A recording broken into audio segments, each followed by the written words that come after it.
What's it like being a Rothschild? Well, of course, I'm the wrong person to ask because I was born a Rothschild and I'm still a Rothschild, so I don't know what it's like to be anyone else. So, I think you become aware the name has a kind of pulling power, and the name sometimes gets a second take. And when I was younger, I found that very off-putting because I didn't feel that I lived up to this extraordinary reputation. I didn't live up to the magnificence. I didn't feel I was particularly good at anything. So I think it took me to get older and to establish my own career then to see it actually as quite an honour, really, to be part of this extraordinary tradition.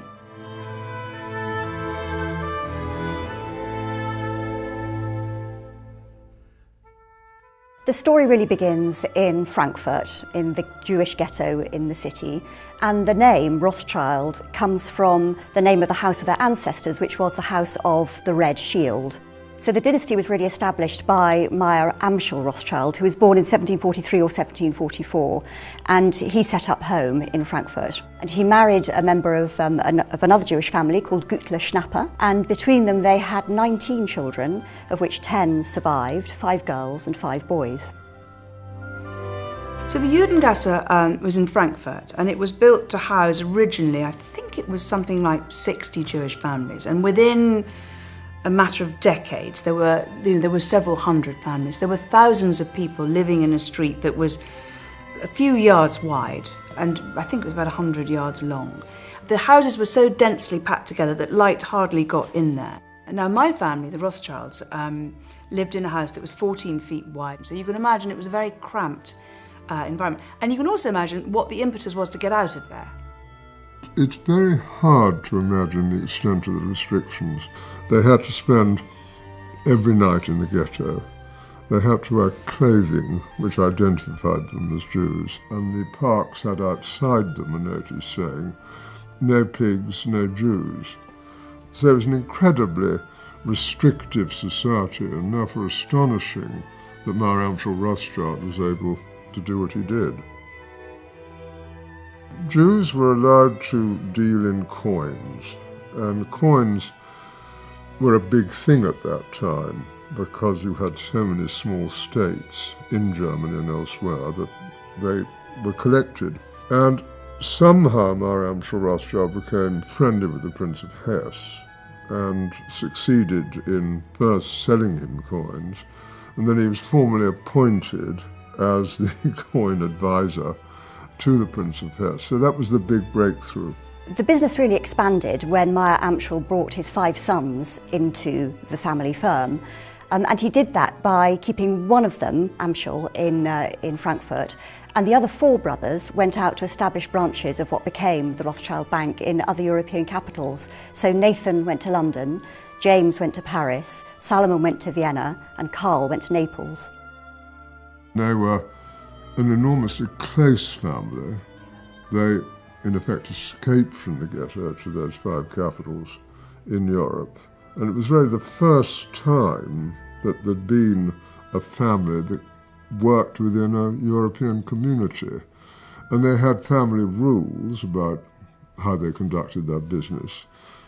They almost shared everything in the early days and worked together with a brilliant success. The really famous example of a Rothschild success is the way in which they managed to provide cash for Wellington so that he could fund his armies in the run-up to Waterloo. And that really established them as a kind of an international player in financial terms. And a lot of that success was rooted in their ability to communicate. They had an incredibly sophisticated network, secret network of communication, which meant that they were able to get news from one brother to the other. So much so, in fact, that the news of Wellington's victory at Waterloo arrived with Nathan 24 hours before the official news arrived with the British government.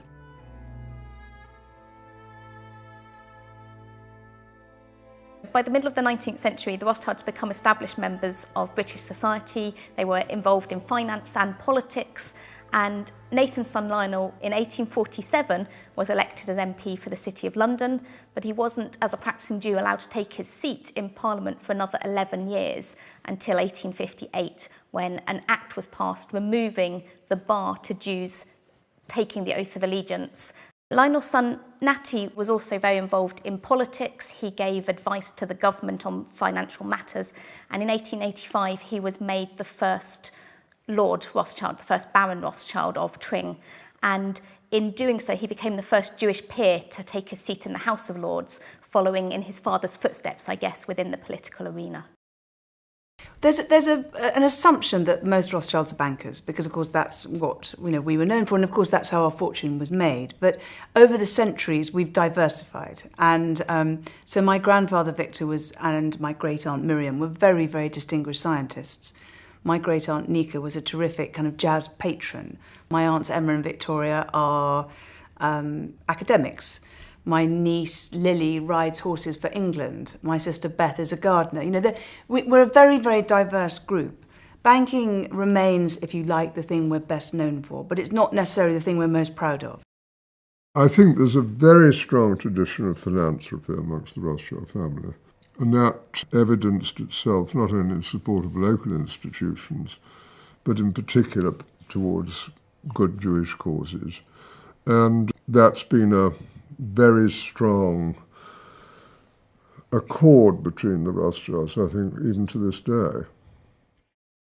The family has had lots of different interests in all sorts of different fields. I think the famous ones are probably wine, and of course the ownership of the two great Bordeaux vineyards, Chateau Mouton Rothschild and Chateau Lafite Rothschild, which are still in family ownership, which were acquired in the 19th century. And then there's racing. A lot of members of the family were very keen on the turf and raced horses very successfully. There are quite a lot of classic winners. And of course the art collections, which are possibly the most famous aspect of all, and Waddesdon is a very good example of that, with extraordinary collections of 18th century furniture and paintings, very much in what's called the Rothschild style.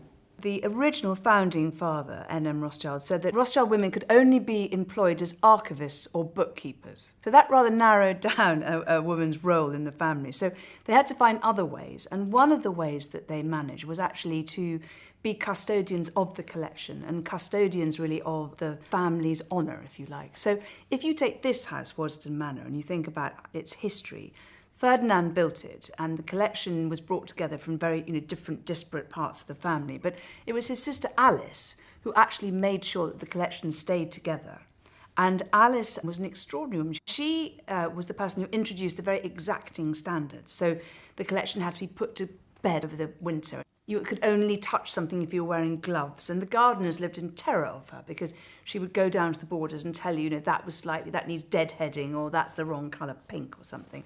And she added actually to the collection in her own way. Another great heroine here is Dolly, or Mrs. James de Rothschild, who I knew when I was a child. And they used to kind of call up, Mrs. James is coming. And she would arrive with a pug dog under her arm. And she would walk around the house, and there wasn't a detail that she didn't miss. And actually, it's those standards which those two women instilled in the house, which are still carried out on a day-to-day basis. And it's those standards, I think, which maintain the standard of excellence that we're so proud of here. There was the transition period from it being a private house to becoming part of the National Trust, with a very strong family influence, both in terms of works of art in the house and the property outside. When my late cousin, who left me responsibility for carrying on her work, carried out that transfer, that change, we opened the public and we had 12,000 visitors. Today we have 450,000.